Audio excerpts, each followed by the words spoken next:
Haji Atmahayat MSI AKCA. Yang kami hormati Wakil Dekan Bidang Akademik Bapak Ahmad Rifani SEMM, Wakil Dekan Bidang Kemahasiswaan dan Alumni Bapak Dr. Andes Haji Muhammad Saleh MP, Ketua Magister Manajemen Bapak Dr. Cahyadi Arifin MSI, dosen-dosen Fakultas Ekonomi dan Bisnis Universitas Lambung Mangkurat, serta yang juga kami hormati mahasiswa dan alumni Magister Manajemen, para peserta yang berhadir secara offline maupun online.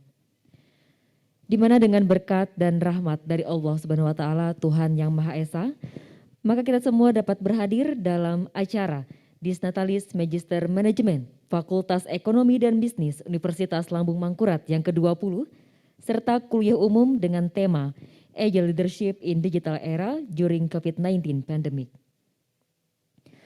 Bapak Ibu yang berbahagia, pembicara yang hadir pada hari ini juga luar biasa, yaitu Bapak Insinyur Andi Ilham Said MSOM PhD yang kerap disapa dengan Pak Ais, di mana beliau ini adalah Kepala Pusat Kajian dan Pengembangan Produk dan Dirut PPM pada tahun 2009 hingga 2012. Dan nantinya juga akan ada opening remark dari Dekan Fakultas Ekonomi dan Bisnis Universitas Lampung Mangkurat, Bapak Dr. Haji Atmahayat MSI AKCA, dan pada kuliah umum nanti bersama Pak Ais kita juga akan bersama moderator andalan Fakultas Ekonomi dan Bisnis Universitas Lambung Mangkurat yaitu Bapak Dr. Cahyadi Arifin MSI. Baik Bapak Ibu, mari kita beranjak ke acara selanjutnya yaitu menyanyikan lagu kebangsaan Indonesia Raya. Hadirin dimohon berdiri.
Menyanyikan himne Universitas Lambung Mangkurat.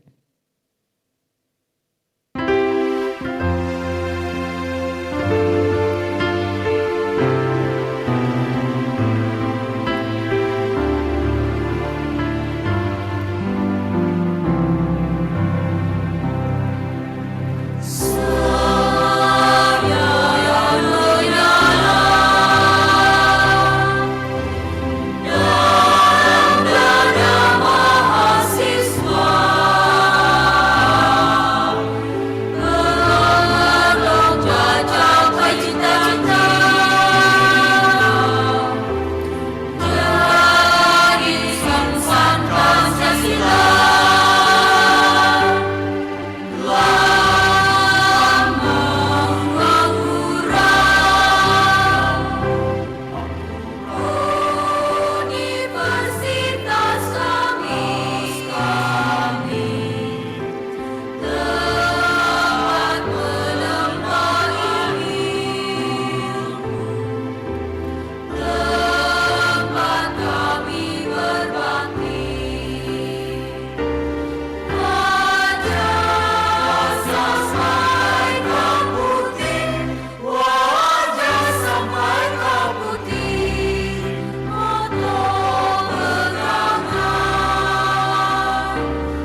Hadirin disilakan duduk kembali.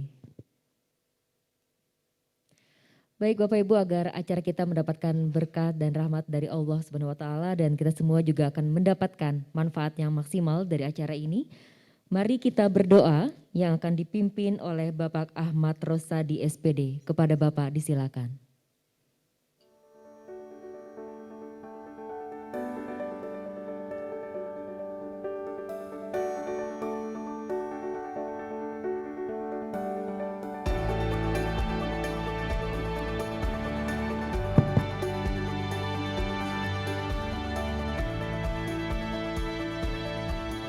Bismillahirrahmanirrahim.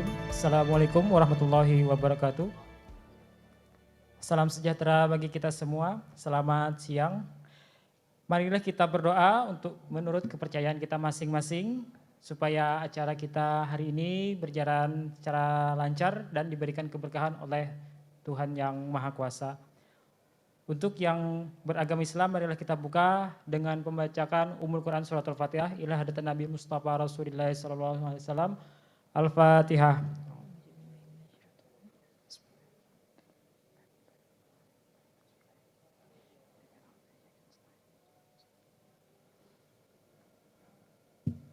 Amin ya rabbal alamin. Bismillahirrahmanirrahim. Alhamdulillahi rabbil alamin. Assalatu wassalamu ala asyrafil anbiya'i wal mursalin. Sayyidina wa habibina wa syafi'ina Muhammadin wa ala alihi wa sahbihi ajma'in. Allahumma ghafir lana dhunubana wali walidina warhamhum kama rabbawna saghara wali jami'il muslimin wal muslimat wal mu'minin wal mu'minat al ahya'i minhum amwat bi rahmatika ya arhamar rahimin. Allahumma inna nas'aluka salamatan fi dinina wa afiyatan fi jasadina wa ziyatan fi ilmina wa barakatan fi rizqina wa taubatan qabla al-maut wa rahmatan indal maut wa maghfiratan ba'dal maut. Allahumma hafidh alaina fi sakaratil maut wan najata minan nar wa fainal hisab. Rabbana la tuzigh qulubana ba'da idh hadaitana wa hab lana min ladunka rahmah innaka antal wahhab. Rabbana zalamna anfusana wa illam taghfir lana wa tarhamna lanakunanna minal khasirin. Rabbana atina fid dunya hasanah wa fil akhirati hasanah wa qina adzaban nar. Wa sallallahu ala sayyidina Muhammadin wa ala alihi wa sahbihi wa barik wassalam. Subhana rabbika rabbil izzati amma yasifun. Wassalamun alal mursalin walhamdulillahi rabbil alamin. Assalamualaikum warahmatullahi wabarakatuh. Selamat siang.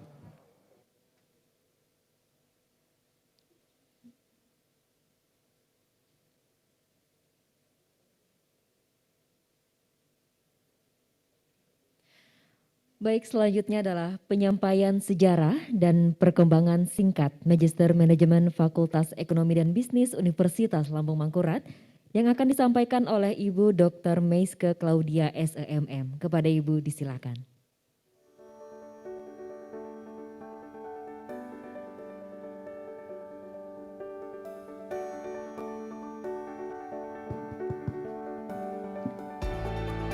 Sejarah dan perkembangan singkat program studi Magister Manajemen Fakultas Ekonomi dan Bisnis Universitas Lambung Mangkurat.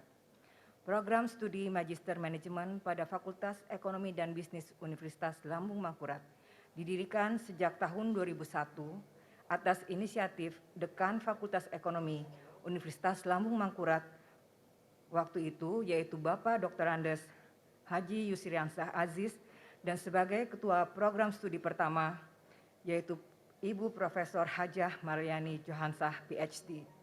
Surat izin penyelenggaraan program studi Magister Manajemen diterima dari Dirjen Dikti nomor 3546-DIT-2001 tanggal 22 November 2001 dan operasional penyelenggaraan berlangsung sejak tanggal 1 September 2001. Pada tahun 2010, program Magister Manajemen berada di bawah koordinasi program Pascasarjana ULM bersama 15 program studi magister lainnya. Namun beberapa tahun kemudian, berdasarkan perubahan nomenklatur dalam statuta Universitas Lambung Mangkurat, Magister Manajemen kemudian berada di bawah Fakultas Ekonomi dan Bisnis. Program Magister Manajemen memperoleh akreditasi C pada pertama kali diakreditasi pada tahun 2009. Pada periode reakreditasi selanjutnya, akreditasi dari program ini dapat ditingkatkan menjadi akreditasi B dengan surat keputusan Ban PT nomor 005/SK/, Ban PT /Akred/M/2015 pertanggal 9 Januari 2015 dan sempat memperoleh perpanjangan akreditasi B sampai diajukannya kembali reakreditasi pada tahun 2020. Pada bulan Desember 2020, Magister Manajemen FE Fakultas Ekonomi dan Bisnis PLM ini memperoleh peringkat akreditasi tertinggi, yaitu peringkat akreditasi A berdasarkan keputusan Ban PT hingga sekarang. Demikian sejarah dan perkembangan singkat program studi Magister Manajemen Fakultas Ekonomi dan Bisnis Universitas Lambung Mangkurat.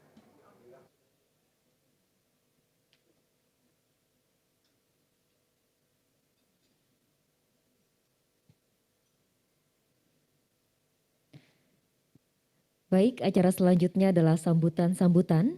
Sambutan yang pertama dari Ketua Prodi Magister Manajemen Universitas Lambung Mangkurat kepada Bapak Dr. Zahyadi Arifin MSI, disilakan.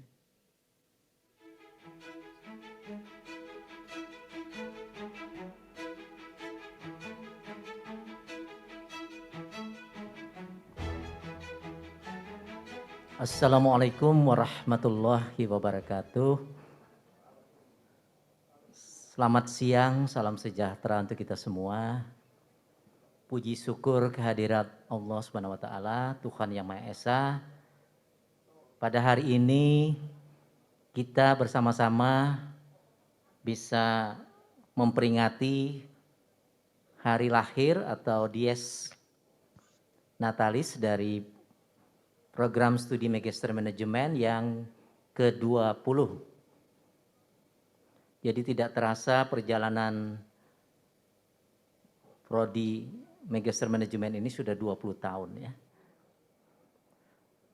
Kita patut mensyukuri dari perjalanan panjang ini dan setapak demi setapak kita bisa meningkatkan, memberikan kemajuan bagi program studi Magister Manajemen yang asalnya pada awalnya terakreditasi C, kemudian bisa ditingkatkan menjadi B dan pada akhir tahun 2020 yang lalu alhamdulillah bisa menjadi terakreditasi A.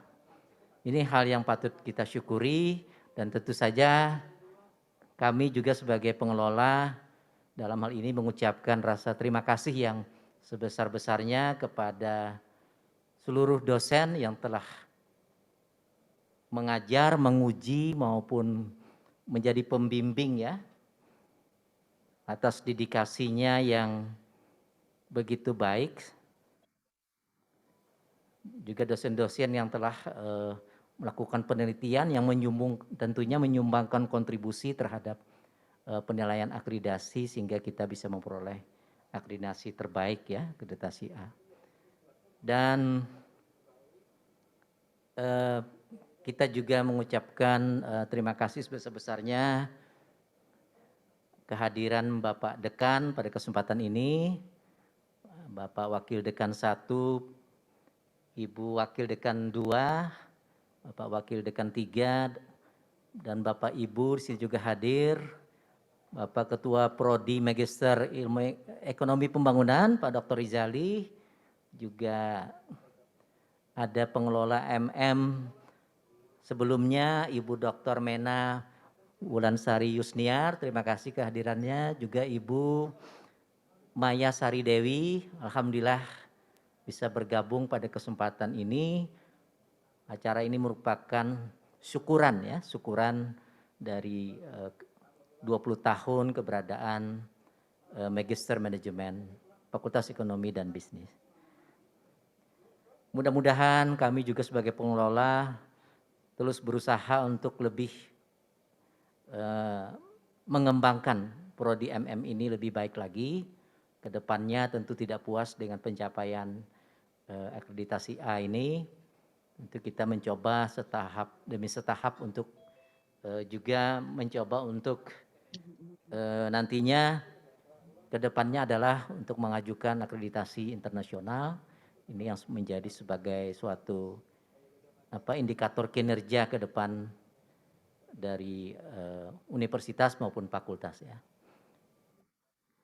Sekali lagi kami mengucapkan terima kasih Bapak Ibu semua atas kehadirannya pada kesempatan ini. Semoga kita semua dapat terus meningkatkan kontribusi kita dalam bidang pendidikan ini. Saya juga mengucapkan terima kasih kehadiran Bapak Ibu dosen yang hadir di sini, baik dosen Magister Manajemen, dosen di S1 juga, dan juga di Bapak Ibu lainnya yang bisa berhadir pada kesempatan ini secara online maupun offline ya. Terima kasih juga bagi mahasiswa MM yang bisa berhadir pada kesempatan ini. Terima kasih banyak. Semoga terus bersemangat untuk belajar begitu ya, untuk studinya. Demikian sekedar sambutan singkat dari saya. Terima kasih sekali lagi. Saya akhiri, wassalamualaikum warahmatullahi wabarakatuh.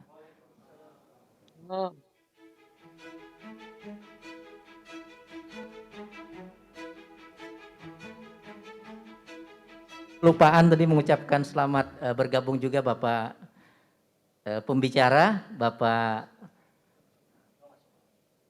Insinyur Andi Ilham Said, PhD. Selamat bergabung Pak. Terima kasih Pak atas kesediaannya untuk memberikan kuliah umum pada kesempatan ini. Terima kasih.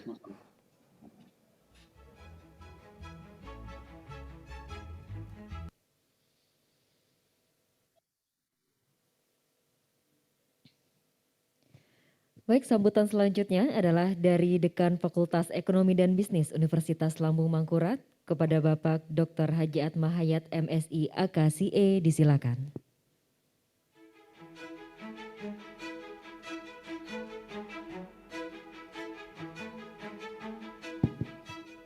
Bismillahirrahmanirrahim. Assalamualaikum warahmatullahi wabarakatuh.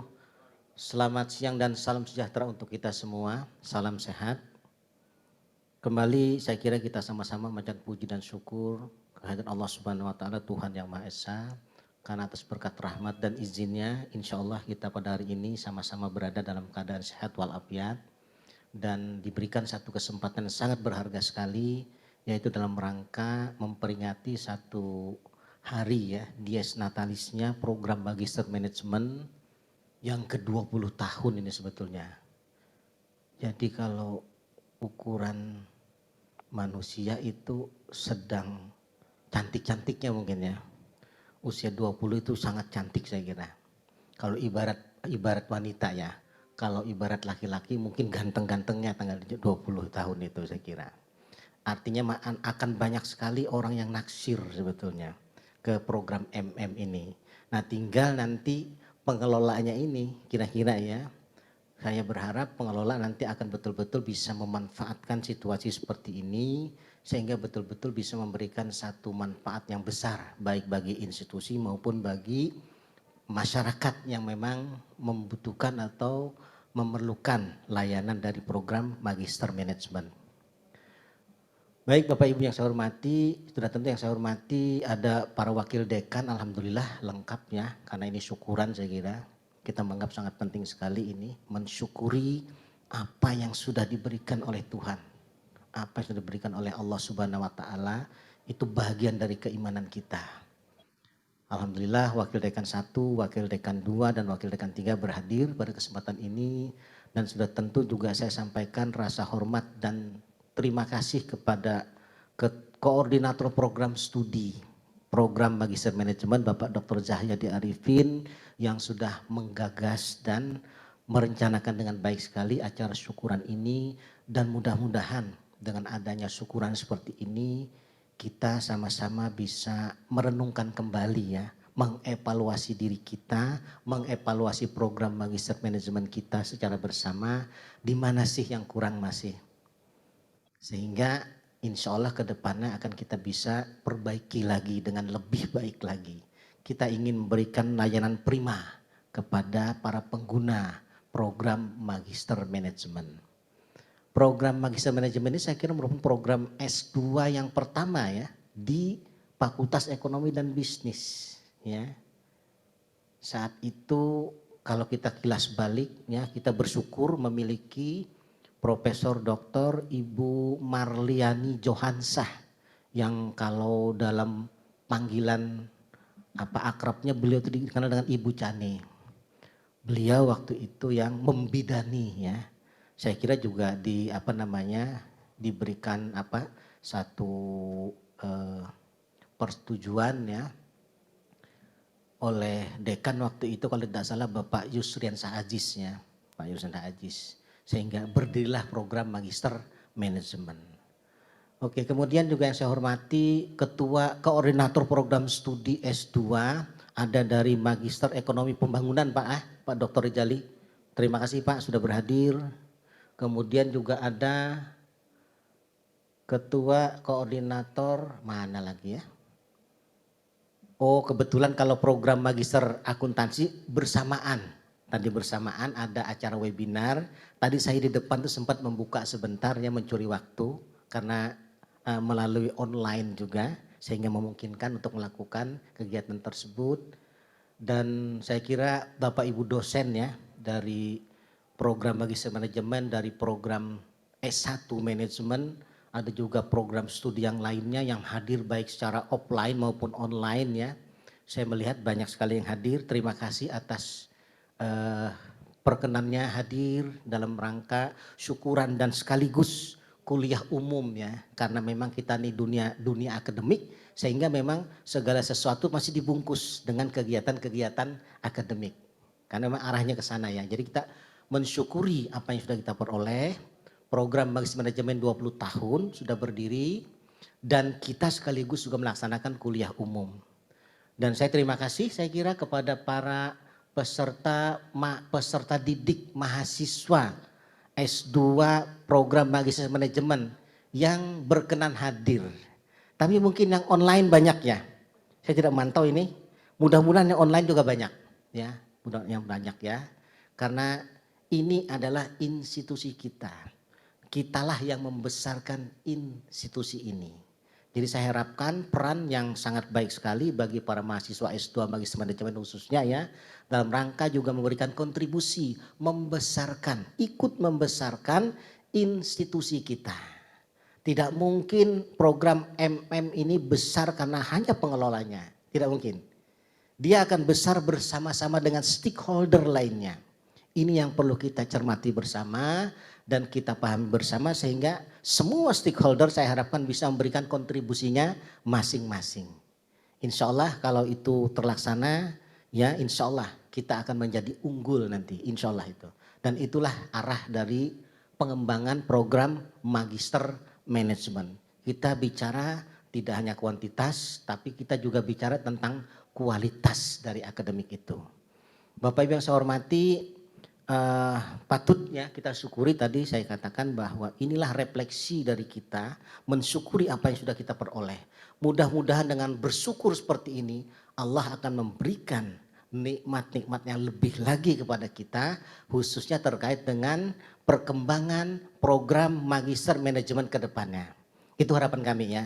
Bapak Ibu saya sampaikan rasa hormat yang sangat luar biasa kepada pembicara kita pada hari ini. Bapak Insinyur Andi Ilham Said PhD. Kita kasih aplaus pada beliau. Makasih Bapak sudah bersedia dan berkenan untuk sharing pendapat dengan kami di sini.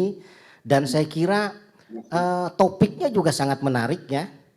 Ya memang karena topik kita saat ini berada pada pandemik ya, COVID-19, maka semua topik-topik ilmiah itu dikaitkan dengan COVID-19. Seperti itu ya. Kita berharap mudah-mudahan tahun ini adalah tahun terakhir pandemik. Tahun depan menjadi endemik nanti. Insya Allah ya mudah-mudahan seperti itu. Sehingga kita akan lebih leluasa lagi berkreasi dalam rangka memajukan institusi kita bersama. Terima kasih Pak Andi Ilham Said yang sudah bergabung dengan kami. Mudah-mudahan nanti sharing Bapak betul-betul akan memberikan satu peningkatan wawasan bagi kami khususnya ya, sudah tentu lebih khusus lagi bagi para mahasiswa kami Pak. Mudah-mudahan seperti itu Pak. Amin. Bapak Ibu yang saya hormati, saya kira untuk mempersingkat waktu, mari sama-sama kita buka acara ini untuk mendapatkan berkah dari Allah Subhanahu wa taala, Tuhan Yang Maha Esa. Mari bersama-sama kita buka dengan sama-sama mengucapkan basmalah. Bismillahirrahmanirrahim. Maka dengan secara resmi kegiatan syukuran dan kuliah umum dari program Magister Manajemen pada hari ini saya nyatakan dibuka secara resmi. Mudah-mudahan bisa memberikan manfaat pada kita semua, dan sudah tentu kami mohon maaf kalau ada hal-hal yang kurang berkenan dalam pelaksanaan ini. Terima kasih, saya akhiri. Assalamualaikum warahmatullahi wabarakatuh.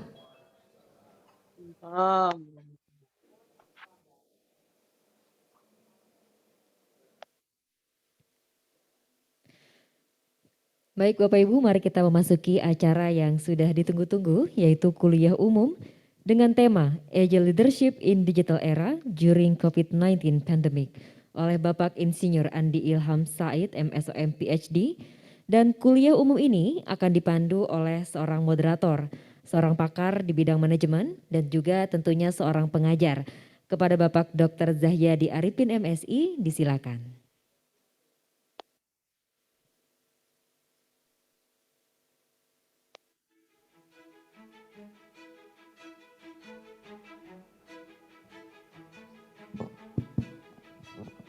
Baik, terima kasih Mbak Sistia.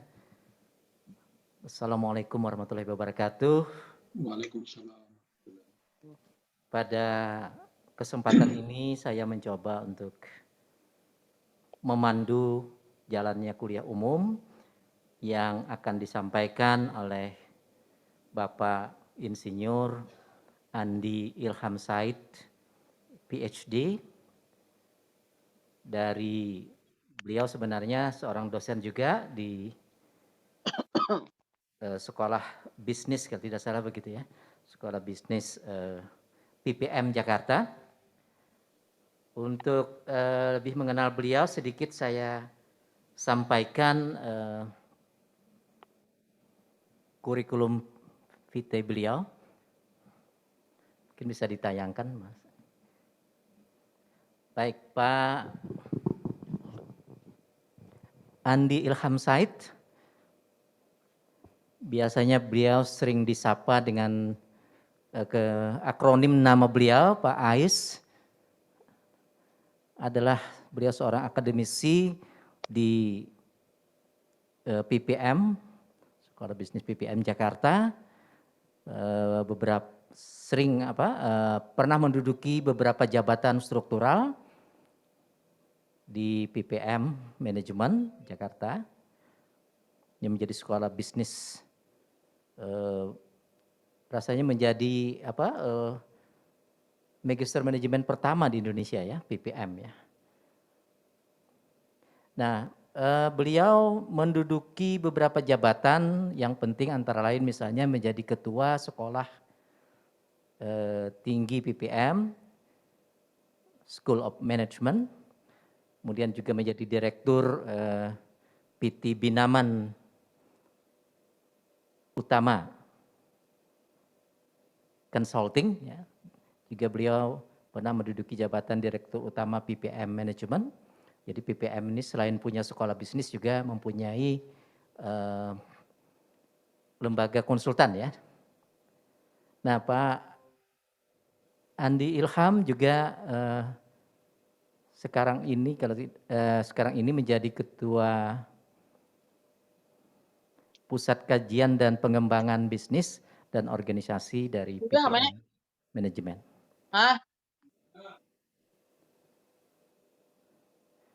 Beliau juga sejak tahun 2002, Pak Ais juga berkiprah di Indonesia Institute for Corporate Directorship. Sampai sekarang masih dipercaya menjadi ketua pembina yayasan dari institut tersebut. Salah satu proyek yang dikembangkan di IICD adalah Coalition Against Corruption, ya, atau Koalisi Anti Korupsi Indonesia. Bekerja sama dengan lembaga internasional, Pak Ais dipercaya sebagai ketua task force dari CIC tersebut. Kemudian di tingkat nasional, Pak Ais juga pernah mendapat amanah sebagai anggota Komisi Nasional Kebijakan Governance, ya. Sebagai konsultan, Pak Ais sudah banyak memberikan kontribusi kepada perusahaan-perusahaan besar di Indonesia dan juga melakukan untuk melakukan transformasi organisasi.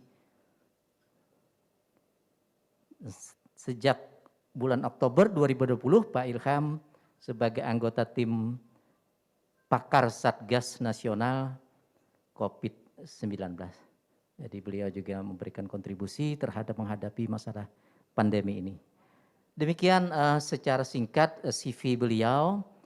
Untuk selanjutnya kita persilahkan kepada Pak Ilham untuk menyampaikan kuliah umumnya. Waktu sekitar 40 menit, nanti kita akan lanjutkan dengan tanya jawab gitu, ya. Gitu. Kami persilahkan Pak Ilham. Baik, Assalamualaikum warahmatullahi wabarakatuh. Selamat siang, salam sejahtera buat kita semua. Saya sangat bangga dan merasa tersanjung, terhormat diundang pada suatu acara event yang sangat penting, pada acara Disnatalis MM ke-20 dari Fakultas Ekonomi Manajemen di program MM Universitas Lambung Mangkurat. Saya paham dan saya berteman baik dengan teman-teman MM Lambung Mangkurat karena saya juga pernah aktif di APMI dan kita dulu punya beberapa program. Saya ucapkan selamat ulang tahun yang ke-20. Saya kira ini betul ya, usia yang sedang matang-matangnya, dan saya kira sudah melahirkan banyak sekali alumni-alumni yang hebat-hebat dan juga punya pengajar-pengajar yang juga hebat-hebat. Bapak dan Ibu sekalian yang saya hormati, Bapak Rektor atau Bapak Dekan, Wakil Dekan, Ketua Program yang tadi sudah memberi sambutan, saya juga mengikuti, dan Pak Moderator. Bapak dan Ibu sekalian, saya ingin share screen. Ya, terima kasih sudah diberi kesempatan. Saya akan share screen. Jadi di dalam ulang tahun ini mungkin saya ingin meng-quote ya suatu hasil penelitian ya, karena kita akademisi. Ini hasil penelitian dari namanya Arie de Geus. Dia mengatakan bahwa perusahaan umur panjang itu rahasianya ya dari penelitian itu ada 4. Ya. Jadi mudah-mudahan ya kita berharap nanti ulang tahun ini menjadi panjang gitu ya. Tapi ada menurut de Geus 4. 1, perusahaan itu haruslah organisasi itu adaptif. Jadi harus punya kemampuan untuk beradaptasi dengan perubahan. Nah, ini nanti kita akan bahas dengan agile nanti ya. Kemudian yang kedua harus kompak. Jadi jangan terlalu banyak berantem gitu ya. Beda pendapat oke, tapi jangan sampai konflik berkepanjangan. Jadi harus kompak, kohesif, memiliki rasa identitas yang kuat. Kebanggaan terhadap perusahaan itu harus tinggi. Kebanggaan terhadap alma mater tinggi, kuat gitu ya. Berikutnya punya organisasi yang toleran, artinya bisa menerima siapapun gitu ya, mahasiswanya maupun dosennya, tidak melihat dari suku mana, dari agama mana dan seterusnya. Toleran. Kemudian yang penting juga mengambil pendekatan keuangan yang konservatif. Nah, ini hasil penelitiannya. Jadi tidak jor-joran, tidak terlalu nekat gitu ya, mengambil risiko yang terlalu tinggi, tapi make it average, gitu ya, konservatif bahkan gitu ya. Nah, ini menurut penelitian. Nah, Bapak dan Ibu sekalian, tema kita hari ini adalah bagaimana pemimpin agile dengan pola pikir digital menghadapi situasi pandemi. Kebetulan juga saya selama pandemi ini dipercaya oleh negara untuk mendampingi Satgas COVID Satgas Nasional COVID-19 menjadi tim pakar. Jadi kami ikut juga di dalam program-program untuk penanggulangan COVID ini. Kami berkeliling ya selama pandemi, kami berkeliling Pulau Jawa dan Bali. Mohon maaf belum sempat ke Kalimantan karena memang fokus pandemi ada di Pulau Jawa dan Bali. Kita berkeliling di provinsi di 128 kabupaten kota di Jawa dan Bali. Di tengah pandemi, alhamdulillah kami semua tim pakar dilindungi oleh Allah Subhanahu wa taala sehingga tidak kena COVID ya. Karena kami aktif berkeliling ke daerah-daerah untuk memberi motivasi dan memberi berdiskusilah dengan bupati dan pemerintah daerah bagaimana menghadapi situasi seperti COVID-19. Oleh karena itu apa yang akan saya bicarakan hari ini itu juga adalah bagian daripada penelitian yang dilakukan oleh tim pakar Satgas COVID-19. Bapak dan Ibu sekalian, ada 3 sasaran yang saya ingin dalam waktu 45 menit ini mudah-mudahan tercapai. Yang pertama adalah memahami karakter pengambilan keputusan dalam situasi seperti pandemi ini. Kemudian yang kedua, mengetahui ciri pemimpin yang agile dalam situasi yang kompleks. Dan yang ketiga, mengenali 6 domain yang perlu diperhatikan mengantisipasi era digital. Baik Bapak dan Ibu sekalian, kita mulai dengan perjalanan belajar ada 3 ya, konteks pengambilan keputusan dalam situasi pandemi, kemudian bagaimana kepemimpinan dalam era pandemi, dan bagaimana mengantisipasi pemimpin dalam era digital.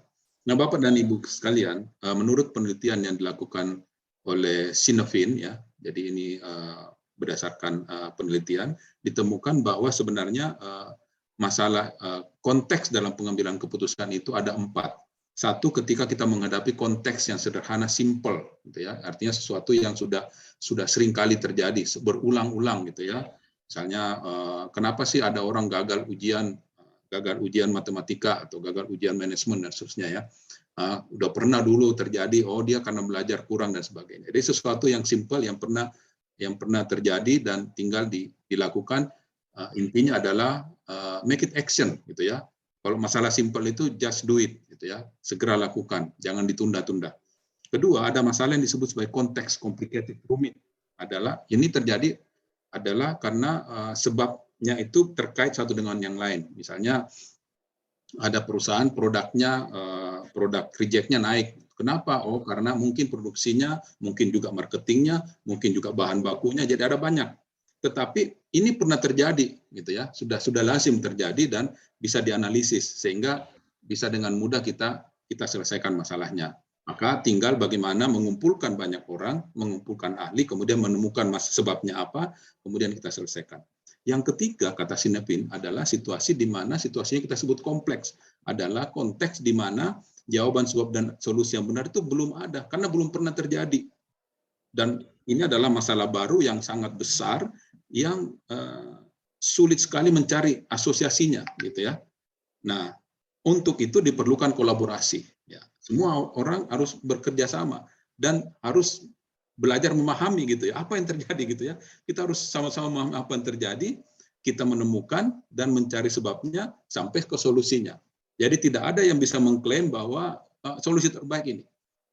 Nah, inilah yang terjadi di COVID-19.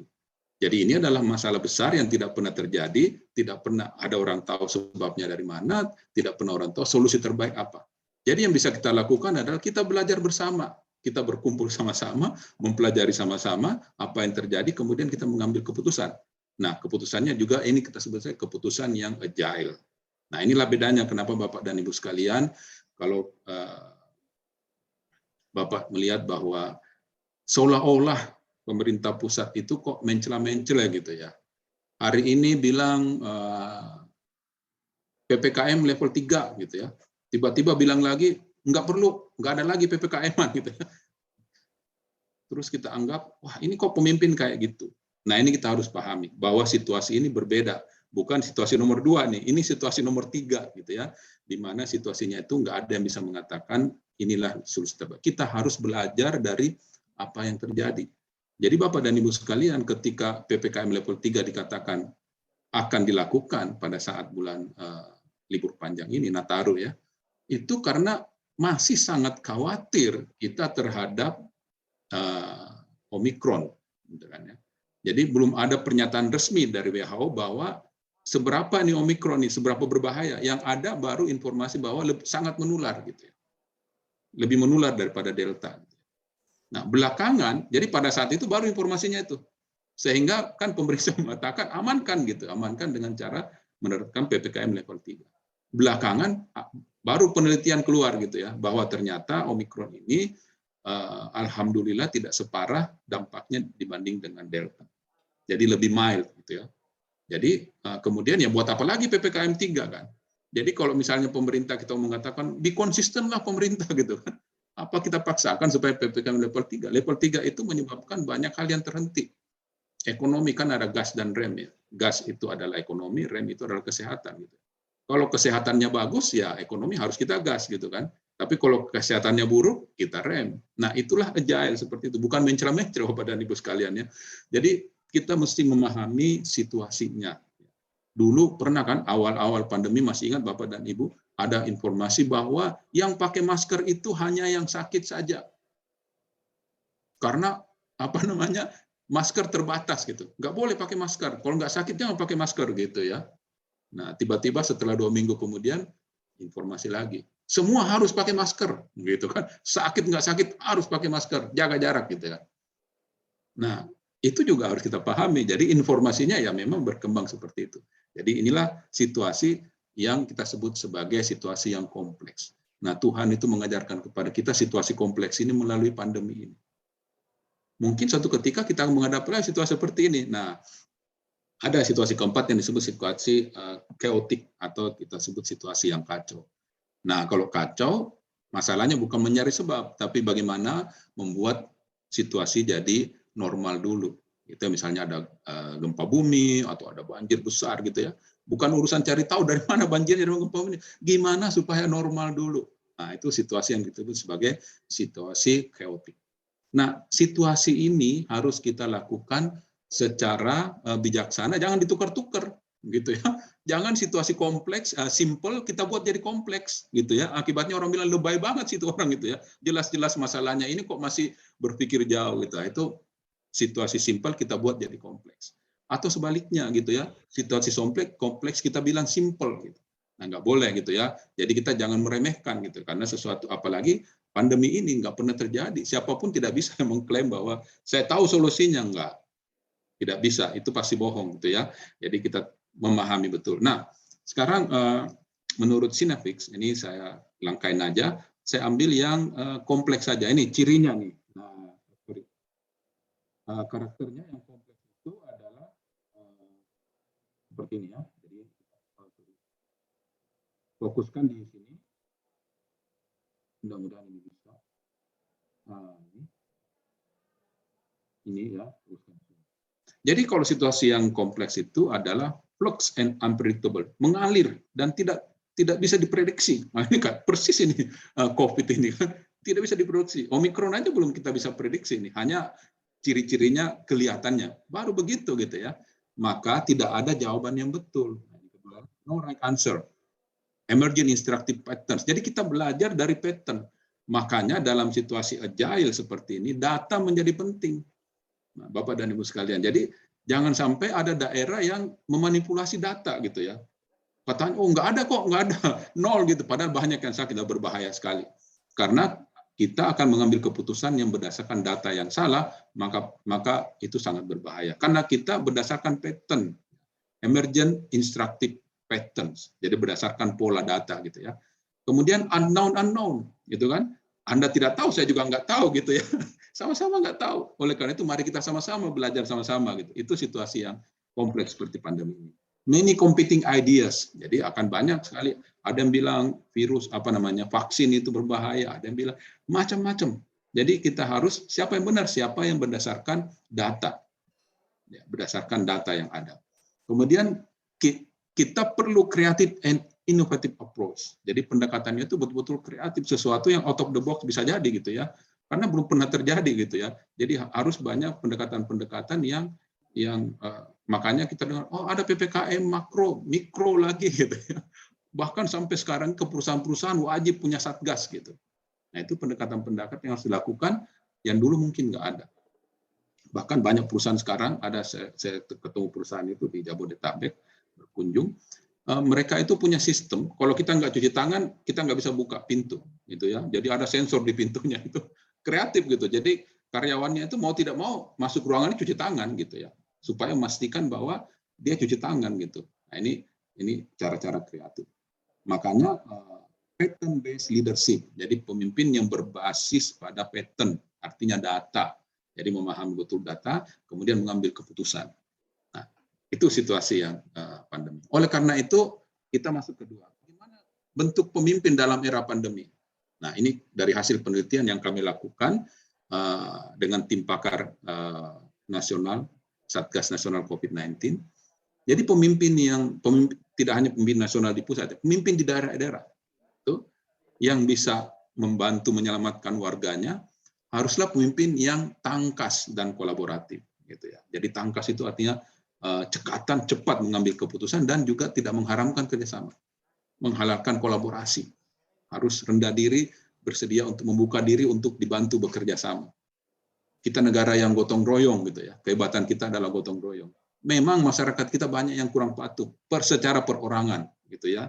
Hasil penelitian kita, gitu ya, kepatuhan kita ya antara 60%, 70% gitu ya, perorangan.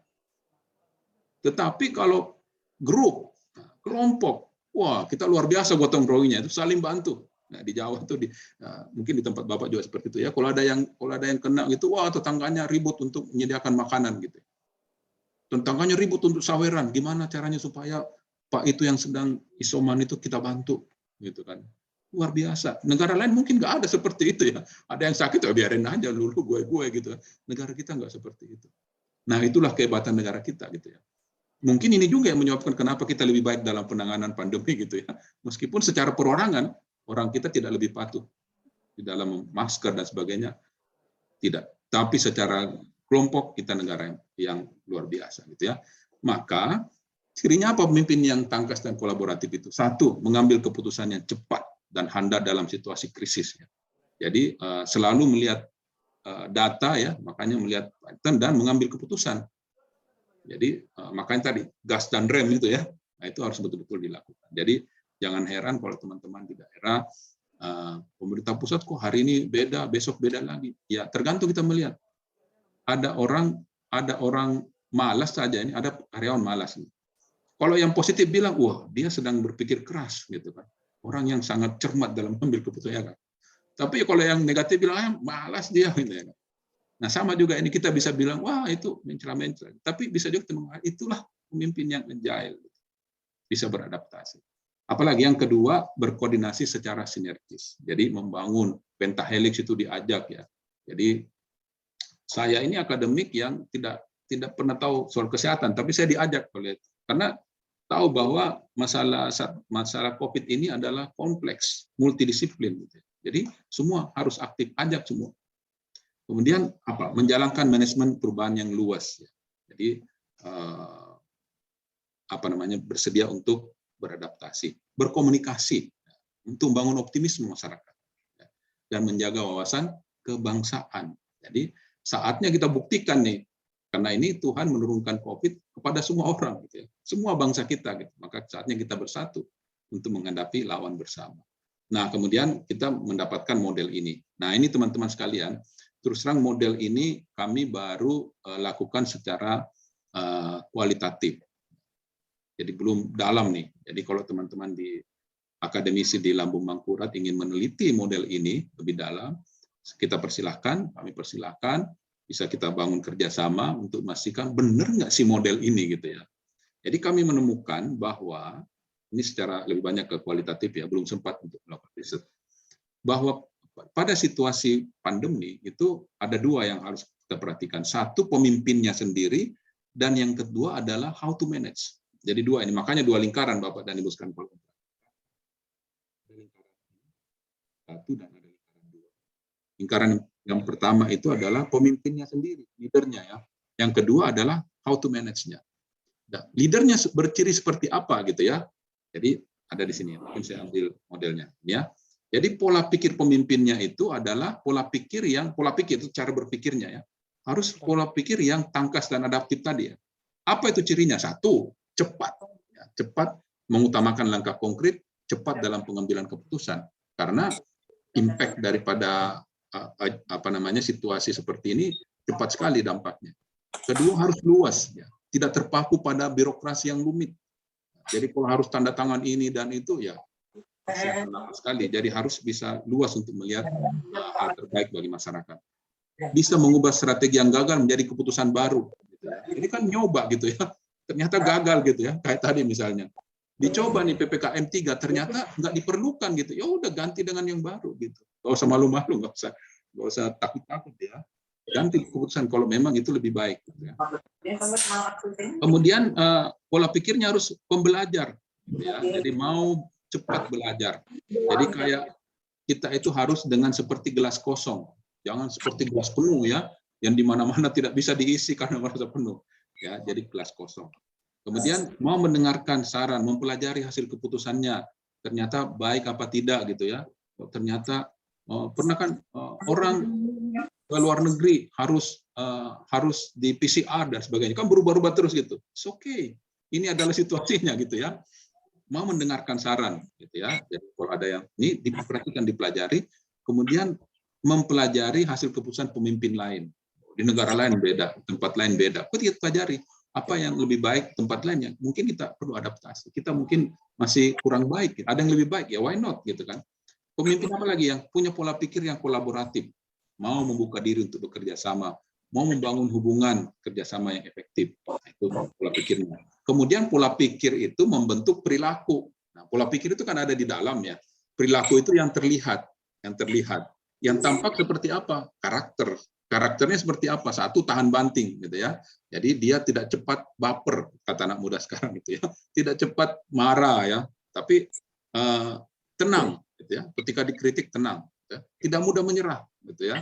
Terus mengusahakan gitu ya. Tidak cepat angkat bendera putih gitu, terus berjuang gitu ya. Menjadi rujukan positif masyarakat gitu ya. Oh, kayak gitu tuh gitu. Kemudian punya inisiatif ya. Mau mengawali tindakan, mau berani bertindak gitu ya. Mau mengambil resiko. Jadi pemimpin itu harus calculate the risk, menghitung resiko dan berani mengambil keputusan.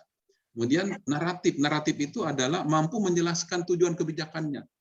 Jadi kenapa sih harus PPKM 3? Harus bisa dijelaskan gitu kepada masyarakat.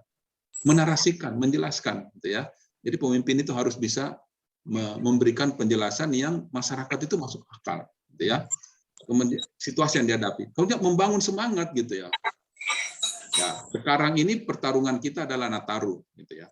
Insya Allah kalau Nataru ini bisa kita atasi dengan baik, maka kita akan masuk ke era yang seperti dikatakan Pak Ketua Program tadi adalah era yang endemik.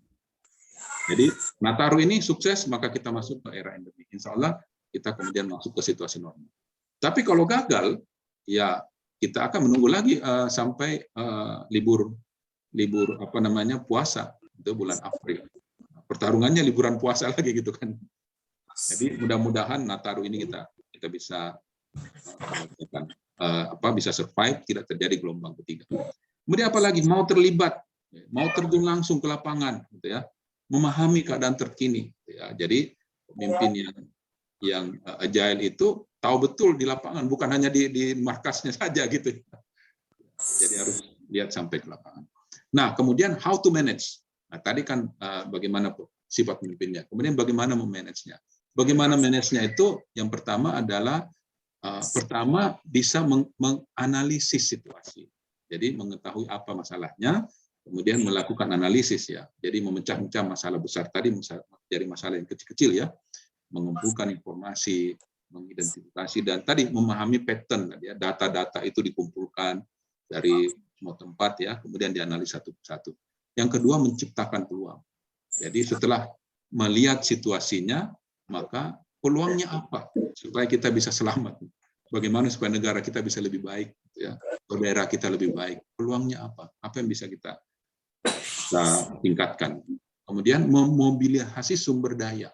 Jadi kita punya pemimpin itu punya kewenangan, punya sumber daya. Bagaimana dia bisa memobilisasi sumber daya yang dia milikinya untuk menghadapi situasi itu. Mendokumentasikan. Kenapa? Karena kita perlu data. Setiap tindakan kita itu berdampak mempengaruhi, ya. Hasilnya gimana? Nah, kita dokumentasikan semua sehingga kita tahu kalau kita salah, kita tahu oh salahnya di sini gitu ya. Dulu saya mengambil keputusan ini salah, saya harus perbaiki, gitu kan? Nah, makanya ada penyempurnaan. Penyempurnaan bisa ada kalau ada dokumentasi. Nah, berikutnya adalah bagaimana melakukan percepatan penanganan.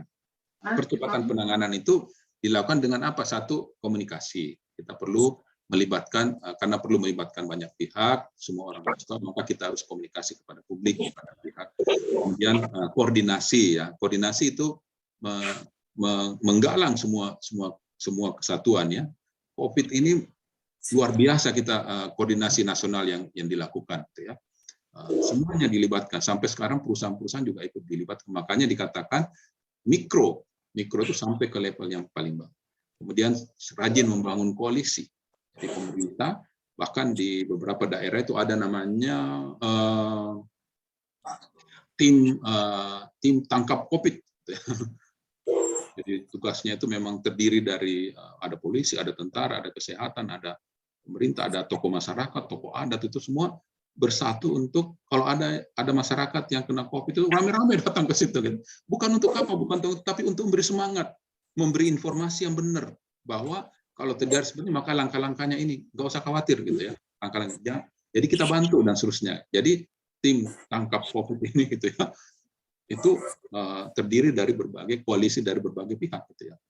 Kemudian selalu melakukan inovasi. Jadi hal-hal baru yang mungkin tidak ada di tempat lain, itu dilakukan di tempat, misalnya ya isoter ya, tempat isolasi terintegrasi itu. Ada beberapa tempat isoter itu saya lihat layaknya udah kayak tempat wisata gitu ya.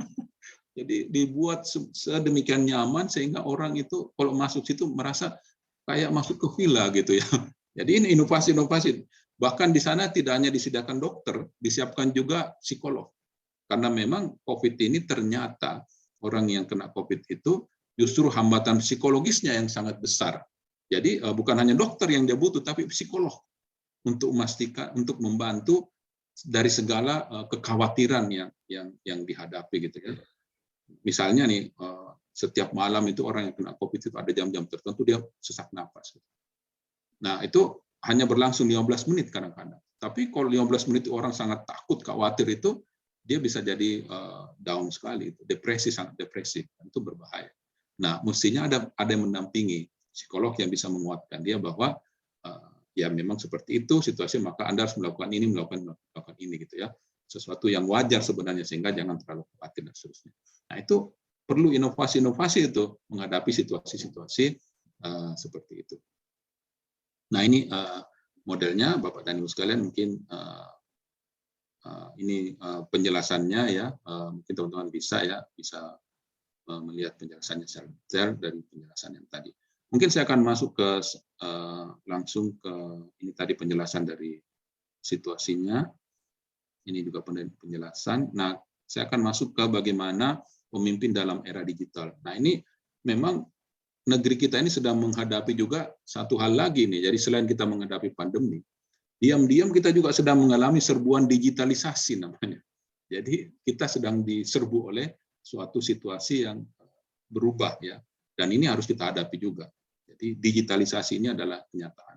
Tapi Tuhan itu menurunkan pandemi di saat era digitalisasi ini juga untuk mempercepat kita paham digitalisasi gitu ya.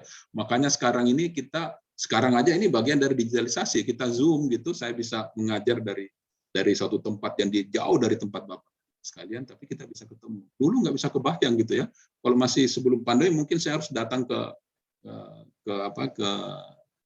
Kalimantan gitu ya untuk bisa mendeliver ini. Sekarang nggak perlu, cukup dari kamar saya gitu ya, kita bisa berinteraksi. Nah, bagaimana era digitalisasi itu?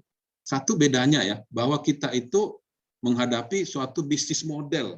Jadi yang berubah itu cara kita berbisnis, bukan proses operasinya ya, tapi cara berbisnis. Dan ini sangat bisa mengiterap gitu ya, bisa merubah gitu ya, bisa menjadikan kita yang tadinya memenangkan kompetisi akhirnya menjadi tidak relevan di pasar gitu ya, karena cara berbisnisnya sudah berubah gitu ya. Jadi kalau dulu kita mengharapkan berbisnis orang beli barang di di pasar, sekarang orang beli barang dari rumah pakai gadget gitu kan. Nah, kalau kita masih naruh barang di toko gitu nggak ada orang yang datang gitu kan. Jadi bisnis modelnya berubah. Nah, kita harus memahami itu sehingga kita harus mengikuti bisnis model itu. Kemudian maka pemimpinnya haruslah pemimpin yang digital leadership. Jadi pemimpinnya juga harus tidak berarti kita harus semua menjadi seorang programmer, ahli IT, enggak. Tapi pemimpin di era digitalisasi harus paham digital. Jadi paham apa yang harus dilakukan untuk membuat organisasinya lebih digital. Nah, kemudian apa? Engagement-nya juga berubah. Dulu kita men-treat kolega kita itu sebagai customer. Banyakan ya engage dengan customer gitu kan. Sekarang bukan hanya itu, partner. Jadi setiap pihak lain itu kita harus mikirkan dia sebagai mitra kita gitu ya. Bagaimana dia bisa menjadi menjadi suatu kerjasama di dalam bisnis model kita gitu ya. Jadi kalau Bapak di MM itu melihat peserta MM itu dulu kan kita pikir ini peserta gitu, ini adalah customer. Itu pikiran dulu. Sekarang harus kita pikirkan bahwa teman-teman mahasiswa kita itu adalah partner kita, mitra kita. Mitra kita untuk apa? Mitra kita untuk belajar lebih baik misalnya. Tapi bukan hanya itu, mitra kita juga untuk mengembangkan bisnis ke depan.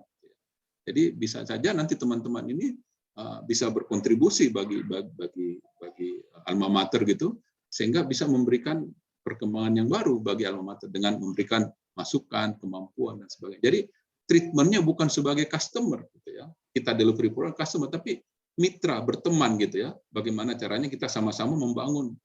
Tadi sudah disebut bahwa kita akan masuk pada era di mana kita akan diakui secara internasional. Nah, maka alumni kita harus betul-betul jadi mitra gitu ya. Mereka mau memberikan pengakuan dan sebagainya. Itu treatment-nya harus seperti itu. Kemudian output outcome seperti apa? Kita bicara tentang value yang baru. Nah, dulu kita bicara bagaimana supaya efektif dan efisien. Itu udah lewat. Digitalisasi bicara tentang new value. New value itu bisa kita bayangkan ya kalau kita sekarang itu belanja di Tokopedia ya. Tokopedia itu udah bergabung sama ini kan, sama Gojek, namanya Gojek Tokopedia. Nah, itu kita sebagai customer bukan dengan bergabungnya ini kemudian menggunakan ekosistem, kita mendapatkan suatu value yang baru gitu ya, yang selama ini nggak ada gitu. Jadi kita beli barang, ongkirnya bisa gratis. Yang kedua, mempermudah pembayaran gitu ya. Dulu kita kalau mau pembayaran harus transfer harus menggunakan metode-metode yang konservatif. Sekarang nggak perlu, cukup klik aja nanti udah terhubung dengan bank, terhubung dengan akun kita, maka kita langsung bayar satu kali klik gitu ya. Jadi cukup belanja dengan. Nah, itu dalam era digital. Nah, oleh karena itu mungkin teman-teman saya ingin mempersingkat aja mudah-mudahan ya. Satu yang harus dilakukan dalam transformasi digital ini ada detailnya tapi saya akan garis besarnya aja. Satu, punya kesamaan visi para pemimpin itu ya. Para pemimpin Civitas Academy harus punya visi yang sama. Jangan terlalu banyak resistensi gitu ya. Mari kita sama-sama kerjasama. Perusahaan juga begitu. Pemilik, direktur, komisaris harus punya visi yang sama. Tidak boleh beda-beda gitu karena kita harus punya sasaran yang sama. Baru diagnosis apa yang terjadi di lingkungan kita, pahami. Kemudian lakukan pemetaan, tetapkan arah transformasi, audit seberapa siap kita mengalami transformasi. Kemudian rancang transformasinya dan tetapkan apa saja yang berubah, gitu ya. Bisnis modelnya berubah, pengetahuannya berubah, teknologinya berubah, fungsionalnya berubah. Jadi cara melihat manajemen risiko berubah. Kita semua perhatikan. Nah, ada 5 domain yang kita harus perhatikan di dalam digitalisasi. Satu adalah customer. Yang kedua kompetisi, yang ketiga data, empat inovasi dan value. Nah, garis besarnya begini. Customer itu harus pertama harness customer network. Bagaimana kita memanfaatkan customer itu sebagai network. Jadi kalau dulu customer itu kayak orang yang kita sebarkan informasi gitu ya. Kita sebarkan iklan di TV, semua orang nonton TV. Sekarang orang nggak nonton TV lagi, orang nonton YouTube. Orang suka-suka menonton yang mana gitu ya. Jadi kuncinya adalah network. Bagaimana kita masuk ke dalam networking. Jadi kalau teman-teman mau membuat iklan pasang ke TV sekarang tidak efektif lagi. Tapi yang lebih efektif kalau bisa yang diviralkan gitu ya. Nah, kalau bisa viral, orang orang nonton melalui YouTube dan sebagainya itu. Maka ada 3 hal yang dilakukan, harus reinvented marketing funnel kita. Jadi cara kita menjual marketing harus dirubah. Pay to purchase, bagaimana orang membeli, kita harus pahami bagaimana pattern-nya. Kemudian memahami bagaimana perilaku customer di dalam jaringan itu ya. Bagaimana mereka engage, bagaimana mereka bisa memberi masukan dan sebagainya. Kemudian yang berikutnya adalah bid platform. Jadi ke depan itu kita harus punya platform yang memudahkan orang untuk berhubungan dengan kita, not just produk. Jadi kalau hanya jual produk tidak sulit sekali. Bayangkan seperti misalnya Halodoc, itu platform kesehatan gitu ya. Satu platform itu macam-macam yang ada di situ. Di situ ada dokter, di situ ada rumah sakit, di situ ada apotek, di situ ada pengantaran obat, di situ juga ada asuransi. Di situ juga ada bank, pembayaran, dan seterusnya. Cukup Anda masuk ke satu aplikasi, bisa semua. Gitu. Nah, itulah platform.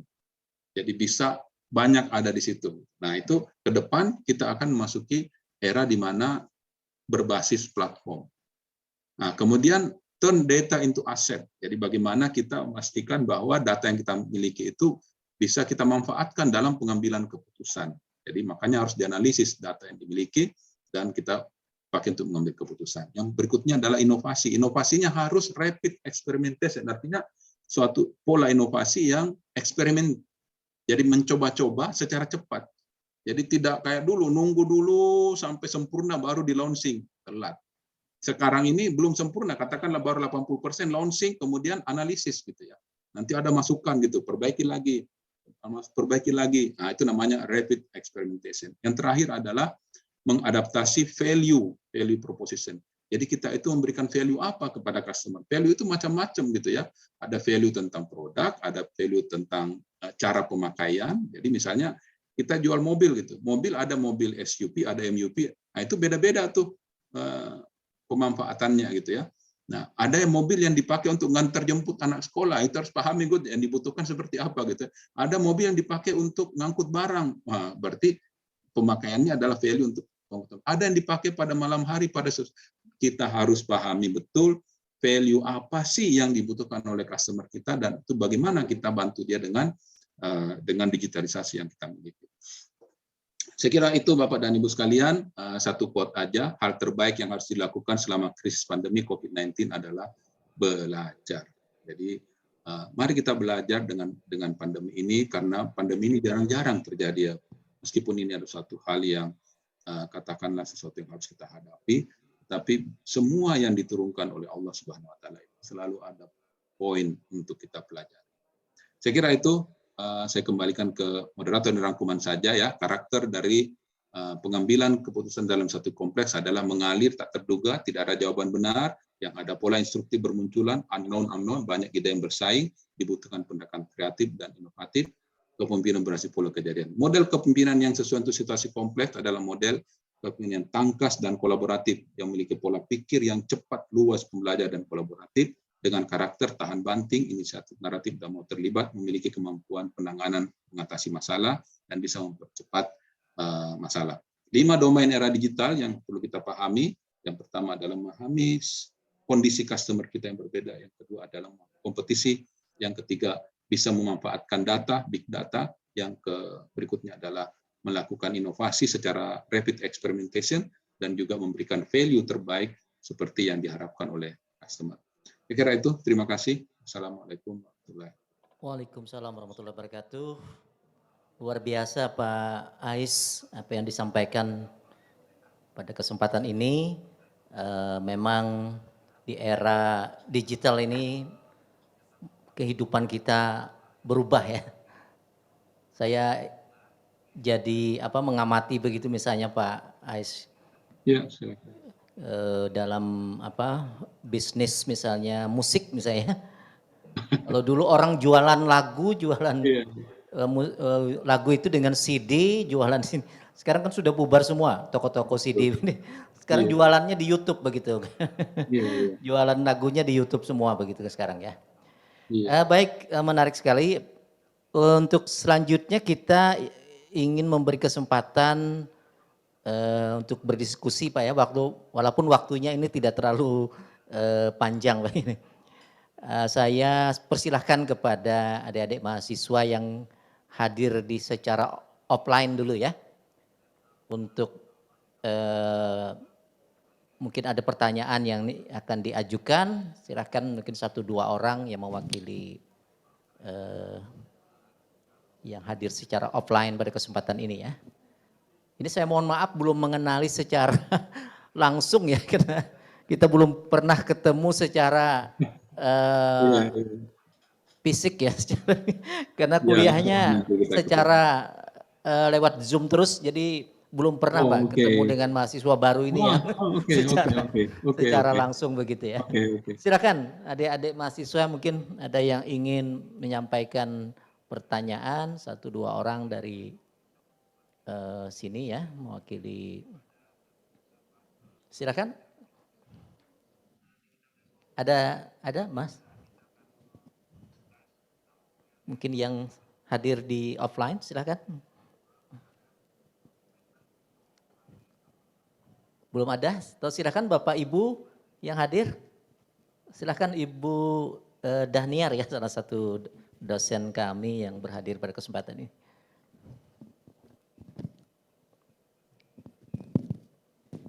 Terima kasih. Assalamualaikum warahmatullahi wabarakatuh. Waalaikumsalam. Waalaikumsalam warahmatullahi wabarakatuh. Menarik sekali materi yang disampaikan oleh Bapak Ais tadi. Begini Pak, saya ingin mau menanyakan bahwa tadi kan sudah dibahas ya tentang ciri-ciri daripada agile leadership in digital era ya. Nah, seandainya Pak di dalam digital era ini terjadi kegagalan gitu ya dari segi agile-nya, antara filosofi dan budaya perusahaan itu berseberangan dengan nilai-nilai agile leadership itu bagaimana Pak? Padahal tadi kan berbagai macam ciri kan sudah Bapak jabarkan. Tapi kalau dia berseberangan atau bertentangan dengan filosofi dan nilai-nilai daripada budaya perusahaan atau budaya organisasi, bagaimana mengatasinya? Seperti itu Pak. Terima kasih. Baik, terima kasih pertanyaannya Bu Dahniar. Silakan Pak Ais. Pertanyaan dosen yang luar biasa, ini susah sekali menjawabnya ya. Ya, jadi begini Bapak, Ibu Dahniar ya. Jadi memang bisa saja memang kita menghadapi suatu perbedaan budaya dengan era digital ya. Jadi biasanya ya mungkin salah satu yang harus memang korban ya. Jadi yang jelas ada era digitalisasi ini tidak punya kompromi dia. Nggak bisa kita beradaptasi ya, dia nggak bisa beradaptasi gitu ya. Dia akan berjalan aja terus ya. Jadi kita harus beradaptasi gitu ya. Atau kita mengatakan ya mungkin organisasi kita sudah tidak sesuai lagi dengan zaman ini gitu ya. Nah, jadi sebenarnya sesuatu yang ada organisasi itu kan punya misi, punya visi, punya value, punya strategi, dan itu semua adalah sesuatu yang harus bisa beradaptasi, harus agile gitu ya. Jadi misi pun tidak bukan suatu yang tidak mungkin dirubah gitu ya. Selalu bisa dirubah gitu ya. Jadi selama kita lihat bahwa misinya sudah tidak sesuai zaman lagi gitu ya, ya harus kita perbaiki. Jadi misi itu yang nggak bisa dirubah di dunia ini cuman kitab suci aja. Kalau semua buatan manusia bisa dirubah. Jadi organisasi pun harus bisa berubah. Makanya saya sering banyak orang takut merubah misi, visi gitu ya. Ya, padahal itu sesuatu yang sangat mungkin karena misi, visi itu yang membentuk budaya sebenarnya. Jadi kalau memang sudah tidak bisa beradaptasi dengan era digitalisasi, maka kita harus perbaiki misi, visi kita gitu ya. Apalagi kalau bertentangan dengan lingkungan eksternal ya. Memang tidak semua ya, mungkin ini perlu dikatakan, tidak semua sama dampaknya gitu ya. Tidak semua tentu tidak bisa juga. Tapi kalau jelas-jelas sudah bertentangan dengan itu kita sulit gitu ya. Misalnya orang sudah banyak bisa mengakses secara digital ilmu pengetahuan gitu ya. Sudah bisa memudahkan untuk orang mendapatkan informasi dari apa yang ada di digital, e-book dan sebagainya gitu ya. Tapi kita bilang enggak, semua mahasiswa harus membaca textbook, nggak boleh pakai e-book misalnya. Itu jelas-jelas bertentangan dengan ini ya. Dulu masih ingat Bapak dan Ibu Bluebird ya. Bluebird itu berusaha melawan dengan ada namanya Angry Bird itu. Mereka protes pemerintah supaya melarang yang namanya taksi online karena tidak sesuai aturan, gitu kan? Diprotes sampai ke DPR. Ini ada barang baru tidak sesuai dengan aturan, harus dilarang. Yang terjadi apa? Aturannya yang dirubah, gitu kan? Karena itu suatu keniscayaan yang tidak bisa ditolak, gitu. Nah, sekarang Bluebird lebih online daripada taksi online gitu ya. Dia beradaptasi. Bahkan sekarang Bluebird itu Bapak dan Ibu kalau ke Jakarta, mungkin ada juga di sini, itu bahkan 3 aplikasi yang dia pakai. Bisa melambai gitu di tengah jalan, tapi ada 3 aplikasi yang dia. Jadi dia lebih online daripada taksi online. Nah, itulah beradaptasi dengan lingkungan. Saya kira begitu Ibu Dania. Baik, terima kasih Pak Ais. Dari mahasiswa ada yang ingin ditanyakan? Yang hadir secara offline?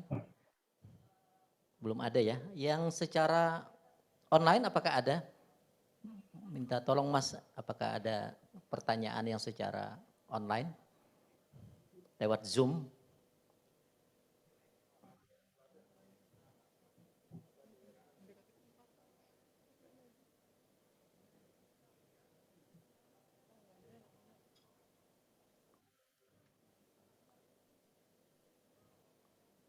Belum ya? Belum ada ya? Dari Bapak Ibu silakan yang hadir lewat Zoom. Izin Pak. Oh iya Saya silakan. dari Zoom. Baik. Silakan. Sorry Pak, saya lagi di mobil sedang di perjalanan. Perkenalkan Pak, selamat siang Pak. Saya Ihsan Silakan, Surairam. Apakah suara Mas saya Ihsan, terdengar ya? Pak? Ya, kedengaran Ya, Pak. kedengaran. Kedengaran, Silakan Pak. Mas Ihsan. Baik Pak. Izin bertanya Pak, menarik sekali tadi penjelasannya tentang seorang pemimpin di era digital saat ini Pak ya. Nah, saya ini ingin mempertanyakan nih Pak ya, di era digital ini kan Pak Jokowi bahkan pengen berencana nih Pak mengganti kegiatan ASN itu dengan sistem gitu Pak ya, yaitu mendigitalisasikan semuanya. Nah, ada wacana kemungkinan nanti ke depannya tuh bahkan sampai pengambilan keputusan yaitu di pihak top manajer ke atas itu semuanya akan menjadi digital supaya tidak terganggu dengan sistem itu. Nah, untuk sebagai seorang pemimpin itu kan tentunya akan menghilangkan rezeki orang itu atau yang di bawah itu para pekerja gitu Pak. Otomatis kan akan mengurangi jumlah pekerja, tentunya akan menjadi pengangguran meningkat. Nah, menurut Bapak sebagai seorang pemimpin yang kita harus orang beradaptasi itu pendapat Bapak bagaimana tuh Pak? Dengan kita mendigitalisasikan tentunya ada yang harus dikorbankan seperti itu Pak. Baik, kira-kira itu Pak pertanyaan saya Pak. Terima kasih. Terima kasih Mas Ihsan. Pertanyaannya silakan Pak Ais. Sulit-sulit ini ya teman-teman. Tapi begini Bapak dan Ibu sekalian, kita sedang masuki era yang namanya era bonus demografi. Bonus demografi ini kayak pedang bermata dua. Jadi akan banyak orang-orang berpendidikan level menengah yang akan masuk ke lapangan kerja, dan ini akan menjadi sangat positif kalau bisa tercipta banyak lapangan kerja. Itu yang pertama. Tapi bisa jadi menjadi negatif kalau tidak tercipta, sebaliknya ya, tidak tercipta lapangan kerja, yang terjadi pengangguran dan sebagainya. Ini contoh yang disebut Pak Iksan tadi, bahwa akan terjadi situasi di mana digitalisasi ini sampai juga bisa mengurangi banyak jenis pekerjaan ya. Dan ini kenyataannya begitu. Di Jakarta kalau Bapak dan Ibu ke parkir ya di BSD itu nggak ada lagi tukang parkir gitu ya. Dulu masih ada tuh. Bukan hanya tukang parkir, yang tempat bayar parkir itu. Nggak ada lagi orang yang ini. Ya. Jalan tol juga sama kan. Jadi tempat parkir di Jakarta itu banyak yang betul-betul hanya lahan parkir aja. Nggak ada orang lagi gitu ya. Kita keluar masuk bayar. Jadi banyak sekali yang akan ditinggalkan gitu ya. Sekarang di rumah saya pakai sapu robot ya. Jadi saya nggak perlu lagi hire tambahan pembantu untuk tugasnya nyapu ngepel gitu ya. Beli robot 5 juta sudah bisa nyapu sendiri. Jadi banyak yang akan, dan itu adalah keniscayaan gitu ya. Oleh karena itu maka kita harus menyiapkan anak-anak muda kita dari awal untuk bisa menyiapkan lapangan kerja. Makanya teman-teman kita di MM itu betul-betul harus menyiapkan supaya semua bisa menjadi seorang entrepreneur yang hebat gitu ya, menjadi entrepreneur itu harus jadi menciptakan lapangan kerja. kita harus positif karena negara kita ini negara yang kaya gitu ya. Masalah urus saja gitu. Negara kita ini kaya. Kalau kita bilang sumber daya gitu, luar biasa negara kita ini. Jadi kenapa negara kita kaya? Karena secara negara kita ini negara ajaib. Lokasinya itu di daerah Katulistiwa. Hanya Indonesia negara yang lokasinya di Katulistiwa yang terdiri dari kepulauan. Di seluruh dunia nggak ada. Jadi coba putar bola dunia, hanya Indonesia yang di Katulistiwa kepulauan. Apa impact-nya? Kalau sekarang sekarang kita bicara tentang teknologi baterai yang sedang berlomba itu, bahan bakunya apa? Nikel. Nikel terbesar ada di Indonesia. Kenapa di Indonesia? Karena kita berada di Katolik. Coba Bapak ambil ini sederhana aja ya, ambil bola gitu atau balon apapun, Bapak putar kencang sekali gitu, isi air dulu, putar kencang. Perhatikan airnya ada di mana. Dia akan berada ngumpul di tengah. Jadi ini dunia, bola dunia ini, kalau kita putar gini, maka semua mana mineral-mineral yang ada di perut bumi, itu akan berada di kisaran Katulistiwa. Dan itu adalah Indonesia. Jadi kita punya sumber daya yang luar biasa. Jadi lapangan kerja mestinya nggak putus, tinggal orang kita bagaimana disiapkan untuk bisa mengelola sumber daya alam yang luar biasa. Belum lagi kalau kita bicara kegotong royongan, kerjasama. Mestinya kita punya rasa optimistis. Yang penting jangan korup aja. Jadi kalau benar itu, kalau tidak ada korupsi, insya Allah negara kita ini bisa makmur. Jadi kita tidak perlu takut dengan digitalisasi karena itu keniscayaan. Yang perlu kita siapkan adalah bagaimana supaya bangsa kita ini siap untuk membangun lapangan kerja. Kita harus siapkan keahlian bangsa kita ini menghadapi masa digital. Sekarang ini Bapak dan Ibu sekalian ya, teknologi sekarang ini bukan lagi dikuasai oleh negara-negara barat. Teknologi sekarang ini ada di negara Asia.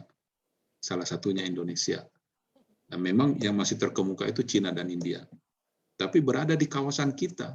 Jadi sekarang orang belajar teknologi itu bukan belajar ke Eropa, Amerika lagi. Sekarang di Asia. Nah, kita menjadi salah satu epicentrum dari perubahan masa depan. Sekira gitu, Bapak dan Ibu sekalian. Iksan, terima kasih pertanyaannya. Baik, terima kasih Pak Ais atas jawaban-jawabannya. Saya kira tadi sudah ada yang mewakili dari yang offline dan juga online begitu. Mungkin karena waktu kita memang sangat terbatas. Saya mengucapkan terima kasih yang sebesar-besarnya kepada Pak Andi Ilham Said sebagai pembicara kita pada kesempatan ini yang memberikan kuliah umum. Sebenarnya kami sangat kepengen sekali Pak mengundang Bapak secara langsung di Banjarmasin, tapi mungkin dengan kondisi pandemi ini jadi agak segan juga Pak mengundang secara langsung. Mudah-mudahan nanti ada kesempatan kita mengundang langsung Pak Ais, langsung datang ke Banjarmasin nanti Pak ya. Mudah-mudahan demikian. Saya kira dengan demikian kita bisa menyelesaikan kuliah umum pada hari ini. Kami mengucapkan terima kasih yang sebesar-besarnya sekali lagi kepada Pak Ais yang telah bersedia memberikan kuliah umum pada kesempatan ini. Juga kepada Bapak Dekan, Bapak Wakil-Wakil Dekan, Bapak Ketua Prodi yang berhadir pada kesempatan ini, Ketua Sekretaris Prodi dan Bapak Ibu dosen yang berkesempatan hadir, juga adik-adik mahasiswa yang mohon maaf saya tidak sempat bertemu secara fisik. Mudah-mudahan hari ini kita bisa sedikit berkenalan ya. Mudah-mudahan nanti pada kesempatan awal semester nanti kita ada kuliah umum secara offline lagi ya. Sebenarnya kita ingin di kampus ya, tapi karena ada banjir di kampus kita, jadi kita alihkan di sini. Mudah-mudahan di awal semester nanti kita bisa kuliah di kampus sehingga mahasiswa baru ini bisa juga mengunjungi kampus ya, yang mungkin belum pernah dikunjungi. Demikian saya kira kuliah umum pada kesempatan ini, saya ucapkan sekali lagi terima kasih atas segala partisipasinya. Saya kembalikan kepada Mbak Sistia sebagai MC ya. Baik, terima kasih. Mari kita berikan tepuk tangan yang meriah untuk narasumber dan moderator kita. Saya ada pantun buat moderator. LP Sukaisih ikut balap motor. Terima kasih untuk moderator. Waduh, terima kasih banyak Mbak Sisya. Baik, Saya kami mendoakan juga Mbak Sisya supaya cepat selesai ya. amin. Kuliahnya di MM ya. Oh Amin. gitu, ya, ya. Baik, terima kasih. Baik. Kami juga ucapkan terima kasih kepada narasumber yang telah memberikan kuliah umum pada hari ini kepada Pak Ais. Tentunya juga semoga bisa bertemu secara offline ya Pak. Dan tentunya kuliah hari ini sangat bermanfaat bagi seluruh peserta dan dari peserta yang offline maupun juga peserta yang online yang juga terlihat sangat antusias untuk mengikuti kegiatan pada hari ini. Dan kami juga ucapkan terima kasih kepada seluruh panitia dan kita ucapkan selamat untuk syukuran hari ini dan semoga Magister Manajemen Fakultas Ekonomi dan Bisnis Universitas Lambung Mangkurat semakin maju, semakin berkembang, menjadi pilihan dan juga menjadi kebanggaan untuk Indonesia dan juga masyarakat Kalimantan Selatan khususnya. Sekali lagi kita berikan tepuk tangan yang meriah untuk kita semua. Surat cinta satu paragraf, setelah selesai dikasih paraf. Saya Sistia mohon maaf jika ada salah dan juga hilaf. Habis minum kopi lalu minum jamu, saya MC mohon undur diri dulu. Terima kasih. Wassalamualaikum warahmatullahi wabarakatuh. Waalaikumsalam.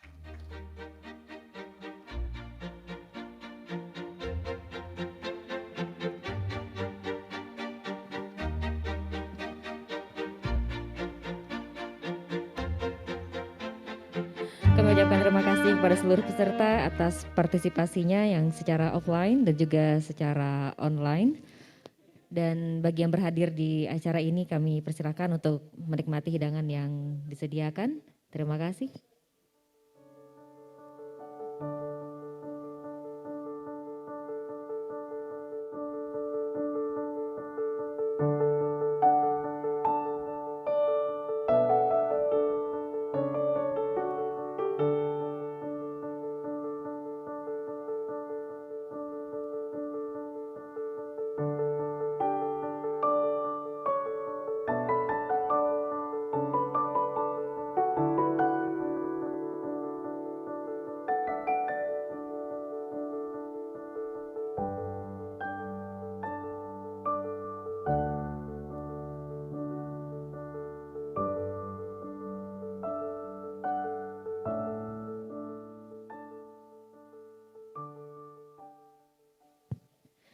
Baik Bapak Ibu mungkin kita bisa foto bersama. Untuk foto bersama di depan boleh dibantu untuk podium mungkin. Kakak-kakak podiumnya mungkin boleh diturunkan dulu.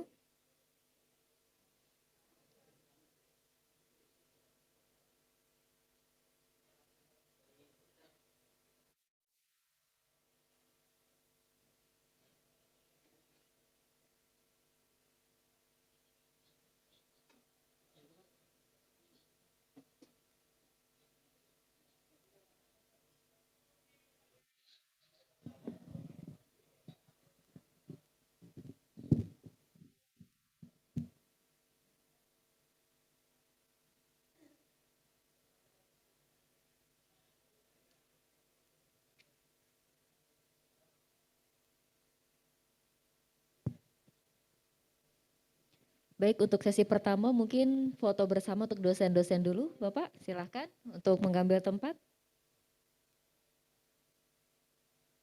Dan kemudian nanti akan dilanjutkan foto bersama juga dengan para mahasiswa dan juga para alumni.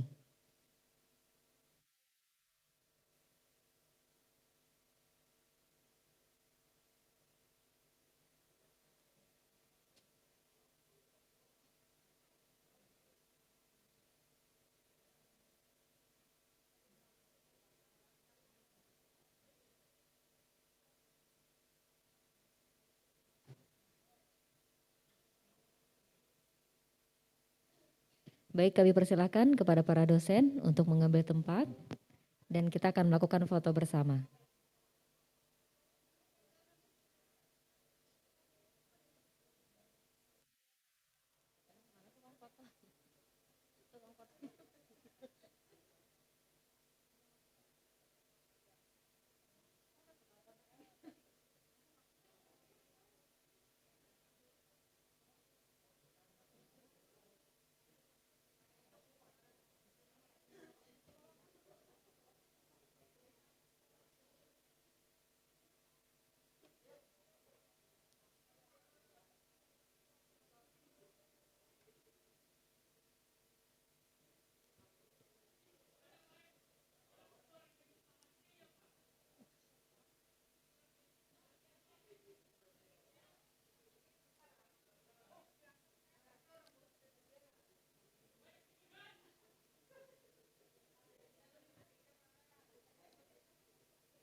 Seribu janji, lain di bibir, lain di hati. Daku pergi takkan lama, hanya satu hari saja. 1000 tahun tak lama, hanya sekejap saja kita akan berjumpa pula.